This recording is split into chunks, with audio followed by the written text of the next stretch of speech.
Hey guys, ഒരു get ready with മീയിലേക്കാണ് ഞാൻ നിങ്ങളെ കൊണ്ടുപോകുന്നത്. രാവിലെ സമയം ഒരു 7 മണിയായി. അപ്പോൾ പല്ല് തേച്ച് ഞാൻ അങ്ങോട്ട് ആരംഭിക്കുകയാണ് ഇന്നത്തെ പരിപാടികൾ. പല്ല് തേപ്പിന് ശേഷം ഞാൻ ഫേസ് വാഷിലേക്ക് പോയി ഗൈസ്. അറിയാമല്ലോ, 1% സാലിസിലിക് ആസിഡിൻ്റെ ഡെർമാക്കോടെ ഫേസ് വാഷാണ് ഉപയോഗിക്കുന്നത്. അതൊക്കെ തേച്ച് കഴുകി ഇങ്ങനെയായി ഞാൻ. അതായത് ഇന്ന് ഞാൻ ഇടാൻ പോകുന്നത് ഈ ലിനൻ്റെ ഗ്രീൻ കളർ കാർഗോ പാൻറ്റും ഒരു ബ്ലാക്ക് ടീഷർട്ടുമാണ്. ഞാൻ ട്രെയിനിൽ ബാംഗ്ലൂർക്കാണ് ഗൈസ് പോകുന്നത്. ഒരു ട്രാവൽ ഫ്രണ്ട്ലി ആയിട്ടുള്ള കോസ്റ്റ്യൂമാണ് ഞാൻ സെലക്ട് ചെയ്യുന്നത്.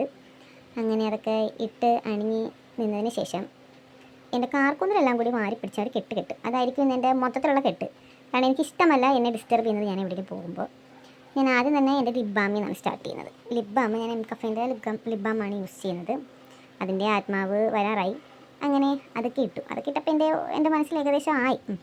പിന്നീട് മോയ്സ്ചറൈസറിലാണ് ഞാൻ കൈവച്ചിരിക്കുന്നത്. ഡോക്ടർഷത്തിൻ്റെ സെറാമൈഡിൻ്റെ വിറ്റമിൻ സി ഓയിൽ ഫ്രീ മോയ്സ്ചറൈസറാണ് ഞാൻ ഇട്ടിരിക്കുന്നത്. അതെല്ലാം കൂടി വാരി വലിച്ച് അതിൻ്റെ ആത്മാവിനെയും കണ്ട് ഞാൻ എടുത്തു. കുറച്ചെടുക്കണം എന്ന് വിചാരിച്ചാൽ പിന്നെ അത് ചാടിക്കറിങ്ങ് വരും.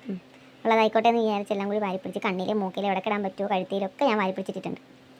ഇതങ്ങോട്ട് തേച്ച് പിടിപ്പിച്ചിട്ട് പിന്നെ ഞാൻ പോയിരിക്കുന്നത് സൺസ്ക്രീനിലേക്കാണ്.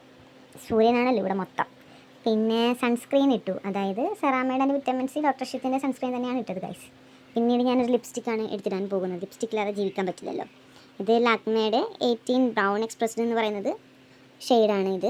അങ്ങനെ അതും കൂടി ഇട്ടിട്ടുണ്ടെങ്കിൽ എൻ്റെ ഗെറ്റ് റെഡി വിത്ത് മീ ഏകദേശം സമ്പൂർണ്ണമായിരിക്കുന്നതാണ് നിങ്ങളീ കാണുന്നത്. ഇതിന് ശേഷം ആക്സസറീസ് എന്ന് പറയുമ്പോൾ ഒന്നുമില്ല ഗൈസ്. എൻ്റെ കഴുത്തിൽ കിടക്കുന്ന മാല, എൻ്റെ കാതിൽ കിടക്കുന്ന കമ്മ, എൻ്റെ കയ്യിൽ കിടക്കുന്ന പെട്ടച്ചീൻ, പിന്നെ ഞാൻ അധികമായിട്ടിടുന്നത് വാച്ചാണ്. ട്രെയിനിൽ പോകുന്ന എനിക്ക് സമയം അറിയാം എന്നുള്ള രീതിയിൽ വാച്ചുമൊക്കെ എടുത്തിട്ട് ഞാൻ കെട്ടിയൊരുങ്ങി പോവുകയാണ് ഗൈസ്. ഇതോടുകൂടി എൻ്റെ കലാപരിപാടികളെല്ലാം അവസാനിച്ചു. ഇതോടുകൂടി തീർന്നിരിക്കുകയാണ് ഈ മെഗാ പരിപാടി. കണ്ടോ, വാച്ചുമൊക്കെ ഇട്ട് തീർന്നിരിക്കുന്നു ഗൈസ്. ബൈ.